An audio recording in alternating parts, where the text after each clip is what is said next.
Bonjour et bienvenue sur la page Orinso Migration, votre source d'informations sur les voies de migration sûres et sécurisées.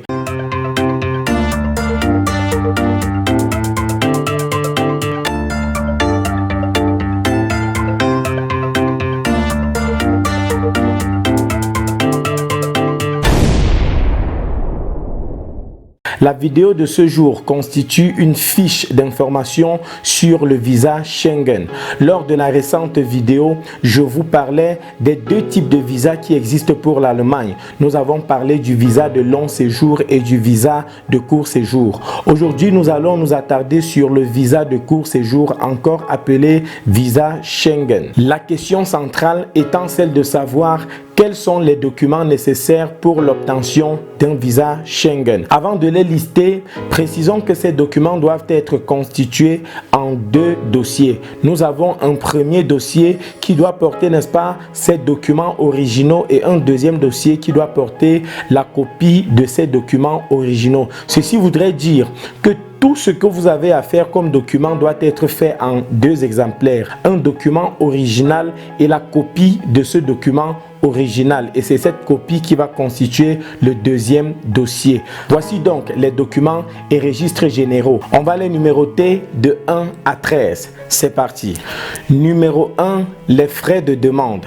Les frais de demande pour les demandeurs de 6 à 11 ans s'élèvent à 30 000 francs CFA. Et les frais de demande pour les demandeurs d'à partir de 12 ans s'élèvent à 60 000 francs CFA. Numéro 2, le formulaire de demande de visa. Ce formulaire est téléchargeable sur le site de l'ambassade d'Allemagne. Rassurez-vous que ce soit bel et bien un formulaire de demande Schengen. Il doit être imprimé et signé par le demandeur.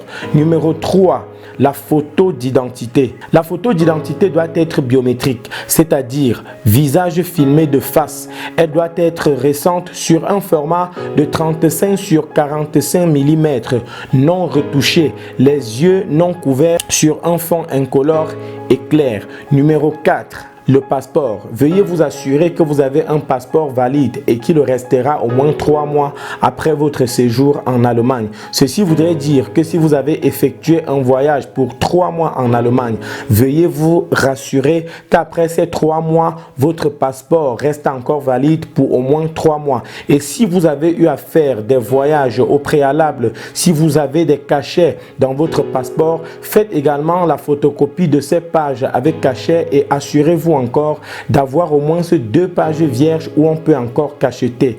Numéro 5, la carte nationale d'identité. Vous devrez avoir une CNI ou un justificatif de CNI. Lorsqu'on parle de justificatif de CNI, on fait allusion à tout ce qui est équivalent. Ça peut être un récépissé de dépôt, ça peut même être une photocopie. Et pour les étrangers au Cameroun, il leur faudra fournir une carte de séjour camerounaise. Numéro 6, l'acte de naissance. Il doit être original. Aucun duplicata n'est accepté. Les demandes sans original ne peuvent pas être traitées. Si votre acte a été obtenu sur la base d'un jugement, il va falloir également fournir l'original du jugement du tribunal, c'est-à-dire la grosse et le certificat de non-appel. Numéro 7. Preuve de l'enracinement familial. C'est en effet un document qui montre que vous avez des attaches solides et que vous avez des responsabilités dans votre pays d'origine. On peut avoir par exemple un acte de naissance pour enfants ou un acte de mariage. Numéro 8. Preuve de l'enracinement financier. Il s'agit ici d'un document quelconque qui puisse prouver que vous êtes financièrement stable. On peut avoir dans ce cas-là un contrat de travail, on peut avoir un acte d'intégration à la fonction publique, on peut avoir un justificatif de salaire. Numéro 9, déclaration de prise en charge. Il s'agit ici d'un document qui vous est donné par celui qui vous accueille ou alors celui qui vous fait venir en Allemagne et qui prouve effectivement qu'il est capable de vous prendre en charge. Si cette personne n'est pas capable de vous prendre en charge ou alors si vous n'avez personne de l'autre côté, vous pouvez toujours fournir une preuve de financement personnel. Si vous avez par exemple des fonds disponibles sur votre compte bancaire, ça peut faire l'affaire.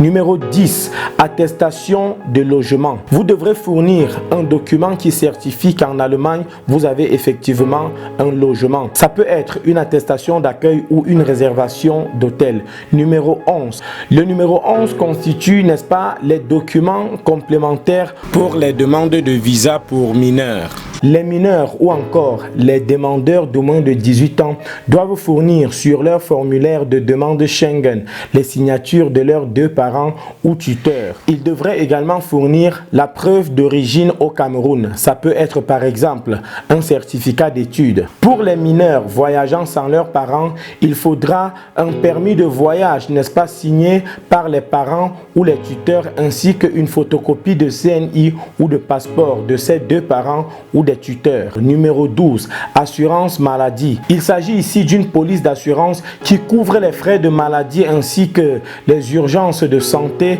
pendant votre séjour en Allemagne. Le montant de cette couverture doit être d'au moins 30 000 € et sa validité doit s'étendre sur toute la durée de votre séjour en Allemagne.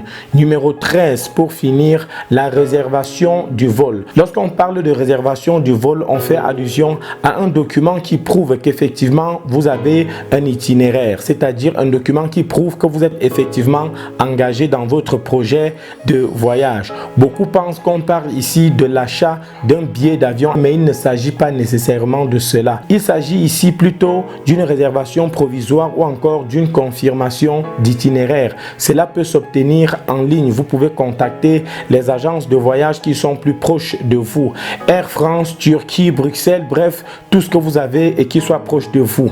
Voici donc les documents nécessaires pour l'obtention d'un visa Schengen. Cependant, certaines catégories nécessitent, n'est-ce pas, des documents spécifiques supplémentaires. C'est pour cette raison que dans notre prochaine vidéo, nous vous donnerons la liste des documents nécessaires pour l'obtention d'un visa pour visite de famille, d'un visa pour soins médicaux et bien sûr d'un visa pour voyage d'affaires et officiel. Nous vous invitons à vous abonner, à partager et n'hésitez pas à poser vos questions en commentaire. Nous nous ferons un plaisir de vous y répondre. Faites confiance à Orinso Migration et laissez-vous guider gratuitement dans votre projet de migration légale.